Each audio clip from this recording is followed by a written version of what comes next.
खुद की सुरक्षा करने वाला सामान, यानी कि वो सामान जो हमें सुरक्षा करने में मदद करता है। वो हमारा कपड़ा हो सकता है, रस्सी हो सकता है, कुछ भी हो सकता है, वो हमें सुरक्षा प्रदान करता है। पर्सनल प्रोटेक्टिव इक्विपमेंट का मतलब होता है कि व्यक्तिगत सुरक्षा प्रदान उपकरण जो हमारे शरीर के अंगों की सुरक्षा प्रदान करने के लिए बनाए जाते हैं, जैसे कि सेफ्टी शूज हो जाता है, हेलमेट होता है, हैंड ग्लव्स होता है आदि। कुछ भी इक्विपमेंट हो सकते हैं जो मनुष्य के छोटे बड़े खतरों के बचाने के लिए सहायक होते हैं। हर एक प्रकार के पीपी अलग अलग होते हैं। इसके अलग अलग पीपीस होने से इनको अलग अलग भागों में बांटा गया है। तो दोस्तों, पीपीस को 8 भागों में बांटा गया है। इसके बारे में हम विस्तार से देखेंगे।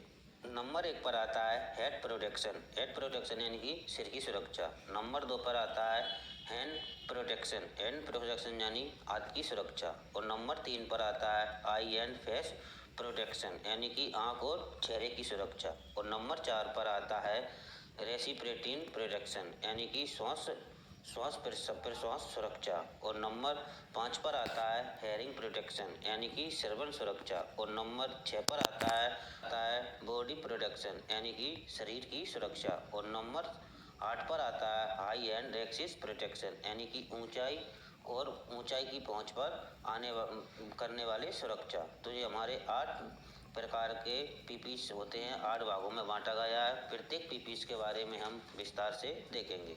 सबसे पहले आता है हमारा हेड प्रोटेक्शन। इसका मतलब होता है कि सर की सुरक्षा करना। सर की सुरक्षा का सबसे महत्वपूर्ण सुरक्षा मानी जाती है, क्योंकि जो हमारा सिर होता है वो कंप्यूटर की तरह कार्य करता है। इसलिए सिर की सुरक्षा करना बहुत ज़रूरी होता है। सिर की सुरक्षा के लिए अलग अलग प्रकार के हेलमेट बनाए जाते हैं और उपयोग करना चाहिए। तो दोस्तों, हेड प्रोटेक्शन हेलमेट होते हैं, उनको 5 भागों में बांटा गया है। वो कुछ इस प्रकार के होते हैं। सब में पहले आता है हेलमेट, नंबर 2 पर आता है हार्ड हेड, और नंबर 3 पर आता है बम कैप, नंबर 4 पर आता है गाइड्स, और नंबर 5 पर आता है एक्सेस सीरीज। इस प्रकार के होते हैं। अब हम देखेंगे कि कौन से हेलमेट। दोस्तों, हेलमेट वो होता है जिसको पहनकर हम बाइक चलाते हैं, जिसमें हमारा सिर, फेस, नाक और आंखें सभी सुरक्षित रहती है। किसी प्रकार की दुर्घटना होती है तो हमारी सिर, फेस, नाक, मुंह सब कुछ सुरक्षित रहते हैं। लेकिन दोस्तों, इस हेलमेट को पहनकर हम किसी भी कारखाने या कंस्ट्रक्शन एरिया में कार्य नहीं कर सकते हैं। उस स्थान पर हम हाई हेड का उपयोग करते हैं। तो नंबर 2 पर आता है हमारा हाई हेड। हाई हेड होता है वो सिर्फ हमारे सिर की सुरक्षा के लिए ही होता है। इसके अलावा किसी प्रकार नाक की सुरक्षा उसमें नहीं होती है। किसी स्थान पर यदि आप कार्य कर रहे हैं और आपके सिर पर कोई भारी चीज गिर जाती है तो आपका सिर है वो सुरक्षित रहता है। दोस्तों, सभी हाई हेड के अंदर एक प्लास्टिक का कवर रहता है और अंदर एक सॉफ्ट मटेरियल रहता है। जो टोपी और सर के बीच में एक गैप होता है, उस गैप के बीच में एक गैप रहता है, जिससे कि ऊपर से गिरी हुई किसी भी गिरने वाली जो चीज़ होती है उसका जो फोर्स होता है वो हमारे हेलमेट के ऊपर गिरता है तो उसका फोर्स कम हो जाता है। इसके बाद में आता है नंबर 3 पर बम्प कैप। बम्प कैप का उपयोग हम हमारे सिर और चेहरे की सुरक्षा के लिए करते हैं। यदि दोनों व्यक्ति आपस में टकराते हैं तो वो बम कैप की सहायता से बच सकते हैं। और इसके बीच में इनके अलावा ऊपर से कोई भी छोटी मोटी चीज़ ऊपर से गिरती है सिर के ऊपर तो हमारा सिर और चेहरा होता है वो इससे बच जाता है। इसके बाद में आता है गाइड्स। गाइड्स वो होता है जो हमारे सिर के साथ साथ में हमारे कनपट्टी और फेस की सुरक्षा करता है। इसका उपयोग जो बॉक्सिंग खिलाड़ी होते हैं वो इसी गार्ड्स का उपयोग करते हैं। इसके बाद में आता है हमारा अगला एक्सेसरीज। इसका मतलब होता है कि मान लीजिए कोई महिला किसी भी मशीन के पास या मशीन पर कार्य करती है तो उनके जो बाल होते हैं वो मशीन में फंस सकते हैं, इसलिए उन्हें एक हेयर नेट दिया जाता है। उससे उनको पहनकर उनके बालों की सुरक्षा की जाती है और मशीन में फंसने से बच सकते हैं। तो उस स्थान पर एक्सेसरीज यानी कि हेयर नेट का उपयोग किया जाता है। इसके बाद में आता है हमारा नंबर 2 हैंड प्रोटेक्शन यानी कि हाथों की सुरक्षा। दोस्तों, हाथ और हाथों की उंगलियां होती है वो किसी भी प्रकार के कार्य करते हैं तो सब में ज़्यादा उंगली और हाथों का ही उपयोग किए जाते होते हैं वो काफ़ी होते हैं, काफ़ी प्रकार के हैंड ग्लव्स होते हैं। नंबर 1 पर आता है केमिकल ग्लव्स। आप किसी केमिकल वाली जगह पर कार्य करते हैं तो आपको केमिकल के ग्लव्स पहनकर कार्य करना चाहिए। नंबर 2 पर आता है वेल्डिंग ग्लव्स। मान लीजिए किसी भी जगह पर आप वेल्डिंग कर रहे हैं तो आपको वेल्डिंग ग्लव्स पहनना चाहिए, पहनकर कार्य करना चाहिए। और नंबर 2 पर आता है कटिंग ग्लव्स। किसी भी जगह हम ग्राइंडर से कटिंग करते हैं तो कटिंग ग्लव्स पहनना चाहिए। नंबर 4 पर आता है फायर ग्लव्स। मान लीजिए किसी जगह आप फायर फाइटिंग करते हैं, उस जगह पर भी आपको फायर ग्लव्स पहनना चाहिए। नंबर 4 पर आता है हीट ग्लव्स।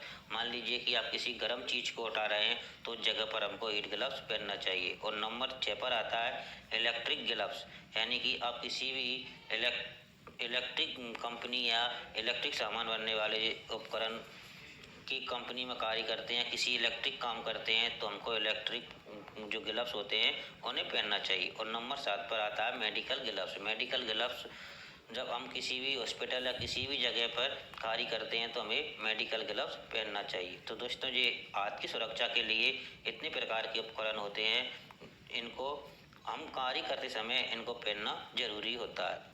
इसके बाद नंबर 3 पर आता है हमारा आई एंड फेस प्रोटेक्शन, यानी कि हमारे आँख और चेहरे की सुरक्षा करने वाले उपकरण होते हैं, जिस प्रकार के पीपीस होते हैं। जो नंबर 1 पर आता है हमारा सेफ्टी गूगल्स, नंबर 2 पर आता है फेस मास्क और नंबर 3 पर आता है फेस शील्ड। तो इसके बारे में हम थोड़ा देखते हैं कि जो हमारा सेफ्टी गूगल होता है उसका उपयोग किसी धूल वाले स्थान पर, धूल उड़ रही उस स्थान पर, या किसी प्रकार की कटिंग करते हैं ग्राइंडर से या किसी प्रकार की वेल्डिंग करते हैं तो उस जगह पर हमें सेफ्टी गूगल का उपयोग करना चाहिए, जिससे कि हमारी आँख में किसी प्रकार की दुर्घटना नहीं हो सके। इसके बाद नंबर 2 पर आता है फेस मास्क। फेस मास्क इस प्रकार का होता है, इसका उपयोग किसी भी प्रकार के वायरस या धूल को या किसी भी प्रकार के केमिकल की गंध को हमारी नाक से अंदर जाने के लिए बचाने का कार्य करता है, वो हमारा फेस मास्क होता है। तो उस जगह पर मान लीजिए हम किसी केमिकल वाले जगह पे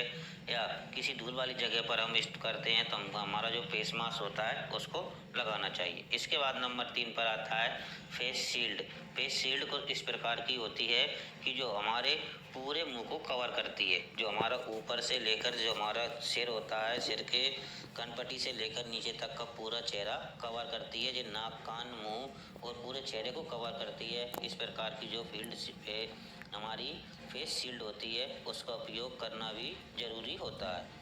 नंबर 4 पर आता है रेसी एंट्री प्रोटेक्शन, यानी कि श्वसन और प्रश्वसन सुरक्षा, यानी कि सांस सुरक्षा। सांस लेने के लिए कौन कौन सी सुरक्षा समस्या होती है उस स्थान पर इसका उपयोग किया जाता है। जैसे कि हमारा नंबर 1 पर आता है ब्रीथिंग ऑपरेटर और नंबर 2 पर आता है फुल फेस मास्क, नंबर 3 पर आता है हाफ फेस मास्क, नंबर 4 पर आता है पावर रिस्पेक्टर, नंबर 5 पर आता है प्रोटेक्टिव ओक्ट और नंबर 6 पर आता है डिस्पोजल फेस मास्क और नंबर 7 पर आता है मॉनिटर। तो दोस्तों, इस सुरक्षा उपकरण का उपयोग उस स्थान पर करना चाहिए जिस स्थान पर ज़्यादा मात्रा में पाउडर, गैस, वेपर की ज़्यादा मात्रा होती है। उस जगह पर हम जो हमारा रेसी एंट्री प्रोटेक्शन होते हैं उनका उपयोग करते हैं।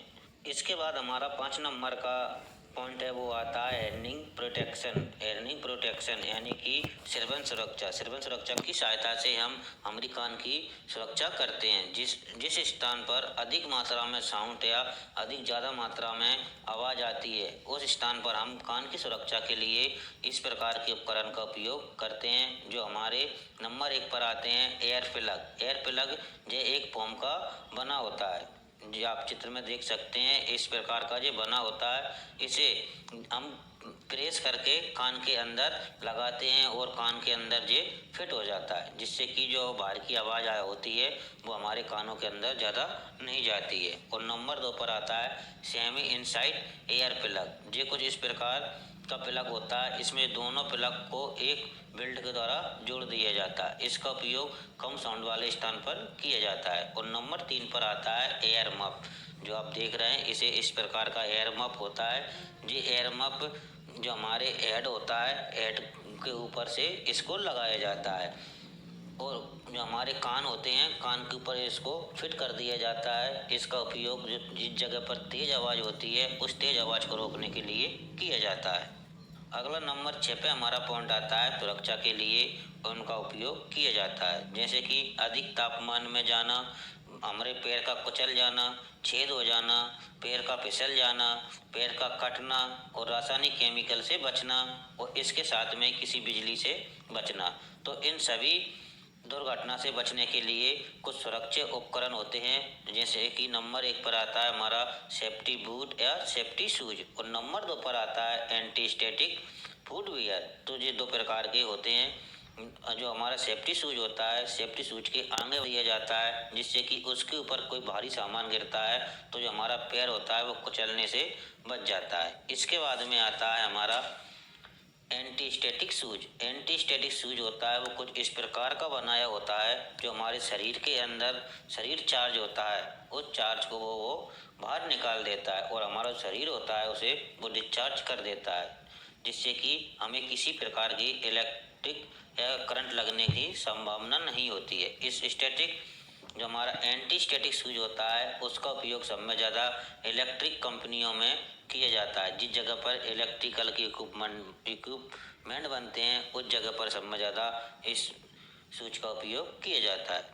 हमारा अगला पॉइंट आता है नंबर 7, वो है बॉडी प्रोटेक्शन। बॉडी प्रोटेक्शन यानी कि शरीर की सुरक्षा। दोस्तों कुछ इस प्रकार के भी उपकरण होते हैं जो हमारे शरीर की सुरक्षा के लिए इनका उपयोग किया जाता है। ऐसे कि नंबर 1 पर बाहर काम करते समय मौसम की स्थिति के अनुसार सुरक्षा के लिए उनको उपकरण देना और नंबर 3 पर आता है खतरनाक रासायनिक पदार्थ से बचने के लिए। अब हम जानते हैं कि वो कौन कौन से सुरक्षा उपकरण होते हैं जिनका उपयोग हम बॉडी के लिए करते हैं। तो एक लाइफ जैकेट होती है, जो आप चित्र में देख सकते हैं, इस प्रकार की लाइफ जैकेट होती है। इसका उपयोग सब में ज़्यादा जो बिल्डिंग कंस्ट्रक्शन होते हैं उस जगह पर इसका उपयोग किया जाता है। और नंबर 2 पर आता है हमारा केमिकल सूट होता है, वो कुछ इस प्रकार का होता है जो आप डायग्राम में देख सकते हैं।